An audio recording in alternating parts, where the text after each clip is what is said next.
All right. You said you've watched most of the games, right? Yeah. All right. So I got a question because I missed it, but like I looked at some stuff about it. What's going on with the Jazz? Oh my God. Listen. So I was watching this game last night. First of all, Nice, nice. But like he's taking advantage of what they're giving him, right? So like Murray is, this emotional guy, and he had a the post game interview. He got like super emotional about like because he had like Breonna Taylor and like George Floyd like on his like shoes, like pictures of them. And he was like, they're giving me strength to do this, whatever it is, blah blah blah. Actually, I shouldn't say blah blah blah to that, but whatever. But during the game, he he dropped 50, 42, and 50 in the last three games. But if they're not double teaming him at all, and he's just cooking like Donovan Mitchell when the game was over, he left for today. He was throwing chairs and tearing down banners, that kind of stuff because he was getting cooked. Like Murray is destroying this man, and it's going into game seven, right? Yeah, Game 7 tomorrow. Yeah, it's going to game seven tomorrow. The Jazz look fine, but they can't stop Murray. Like overall, they look fine, but Murray is just single handedly beating them. He's D'ing up, and he's D'ing up. But he's D'ing up significantly well, not like crazy well because Donovan Mitchell's still doing his thing. But the Nuggets have like Harris back, and they have like all these different players back that like, make a difference for them. And Murray just happened to be going off.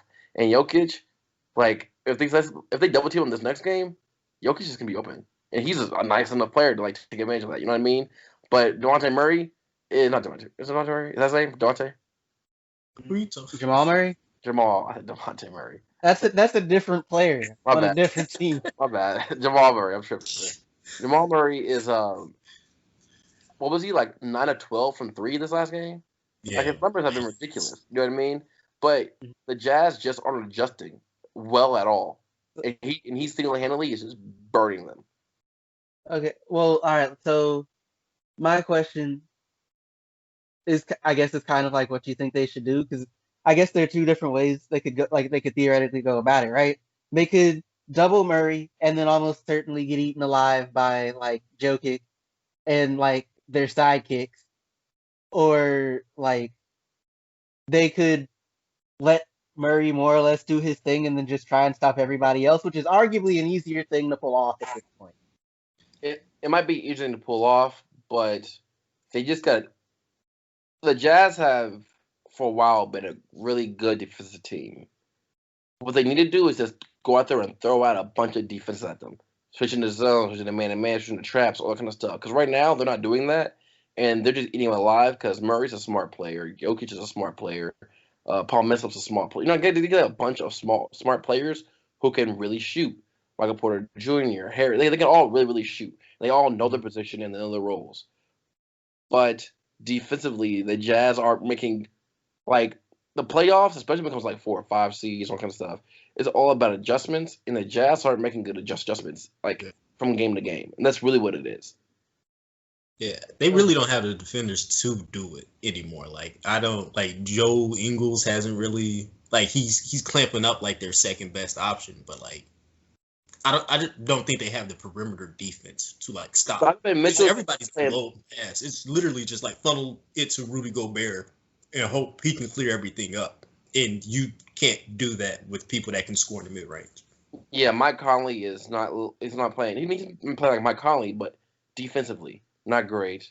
Yeah. Donovan Mitchell getting cooked.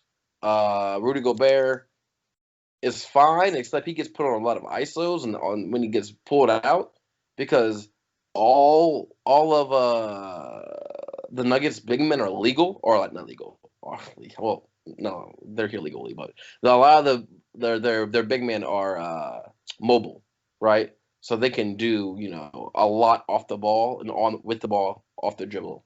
Um, like is Rudy Gobert going to Paul guard Michael Porter Jr., Jokic dribbling the ball down the court? No. You know what I mean? So like it's just a lot of mismatches that you have to make adjustments to game to game. Like you can be competitive all you want, like Donovan Mitchell, but it doesn't matter if your coach is like not helping you out in terms of like a game plan, and that's what it seems like to me. Like it's the only reason it shouldn't be in Game 7. Like it shouldn't be in the Game 7. The Jazz should have won already, but the game plan the game plan of the Jazz has not been great at all game to game when it comes to defense. Look, and I understand why it's not, because the Nuggets, they have enough dudes that can, like, if you focus all your stuff on Murray, you got Michael Porter Jr., who, like, even though he's a rookie, he can get you 10 points easy. Monte Morris, if I'm not butchering that man's name, he can get you 8 to 10 easy. Like, they just got a bunch of other dudes, and especially with Gary Harris being back, it's a problem. Like you really can't do much. It was like some of the stuff I was looking at with it was just like I don't, just people talking or whatever. But like part of the problem is just like I guess kind of just the Nuggets are deeper. Like but like I was looking at the numbers, right, and it's like like Murray and Mitchell basically cancel each other out from a numbers standpoint. From a numbers standpoint, Conley and Jokic basically cancel each other out. But then but no one else on the Jazz really showed up. Jeremy Grant had like 18, I think. Oh, he's shooting lights out. Jordan Clark had 11 points off 14 shots or something. Jordan Clark is cheeks to me. I've thought so for years. I've thought so since he came out of Missouri. I've always thought he was just cheeks. Like he's literally a person who rides the bench but has a mentality to think he's Kobe. That's how you stay in the league, bro. I mean, that's how you stay in the league, but you still be cheeks, right? Like J.R. Smith has that same kind of mentality, but J.R. Smith was like a high school. First of all, he was like a high school legend. Secondly, when he played for the Nuggets and when he played for the Knicks, he was notably nice. Like notably, bounce, could shoot, had like game. I hate Jordan. Jordan Clarkson has a game, but what it is I hate.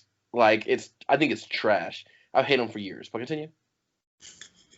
No, but it's just like basically I think Gobert only had like 11 points. He had like 11 rebounds. Did he have any? I don't think he had any blocks. Wait, who? Gobert. He had like 11 points, 11 rebounds. And I kept seeing something about basically he was fumbling like passes to him or something. Like there's some turnovers that were just him missing the ball or something. Yeah.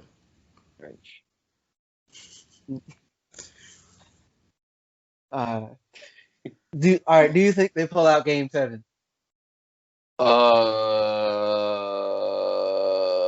Murray is playing really good. What's the understatement? Like arguably he's playing the best in the playoffs right now. He's playing better than Dame over all the games. He's playing better than Luka over all the games. Like he's just yeah. Like if you look at his games, like Luka was having better, quote unquote, better overall games, but like Murray is like getting wins. And he's dropping 50, 42, 50 playing defense, and he's being really, really, really, really, really efficient. So like you can make the in fairness to Luka, he also has a better team around him.